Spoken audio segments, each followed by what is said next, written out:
నేను cooking video shoot చేస్తున్నప్పుడు నాకు పట్టే టైం 1 to 1.5 అవర్. కానీ ఈ కునాఫా రెసిపీ చేయడానికి 4 అవర్స్ పట్టింది. ఎందుకు అంటే ఆ రోజు నా బ్యాడ్ లక్ అలా ఉంది. అన్నీ విచిత్రంగా జరిగినాయి. మ్యాటర్ ఏంటి అంటే కునాఫాకి కావలసిన ఇంగ్రీడియంట్స్ అన్నీ ఉన్నాయనే ధీమాలో నేను ప్రాసెస్ని స్టార్ట్ చేశాను.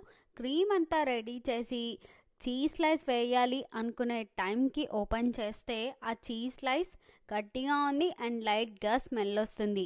ఎక్స్పైరీ డేట్ మాత్రం ఈ మంత్ ఎండింగ్ దాకా చూపిస్తుంది. అది తిని హెల్త్ ఖరాబ్ చేసుకోవడం కంటే ఉన్న క్రీమ్తో నేను కునాఫాని ప్రిపేర్ చేసుకుంటున్నాను. షూట్ చేసుకుంటున్న రింగ్ లైట్కి వైర్ లూజ్ అయిపోతుంది. అది కనెక్షన్ ఇస్తుంటే కట్ చేసుకున్న పిస్తా బౌల్ అనేది కింద పడిపోయింది. ఇలా చాలానే జరిగినాయి ఆ రోజు. ఎంత చిరాకు వచ్చిందో నాకు. ఆ రోజు ఏదైనా మంచి జరిగింది అంటే చీజ్ లేకపోయినా నా కునాఫా రెసిపీ మాత్రం అద్దిరిపోయింది.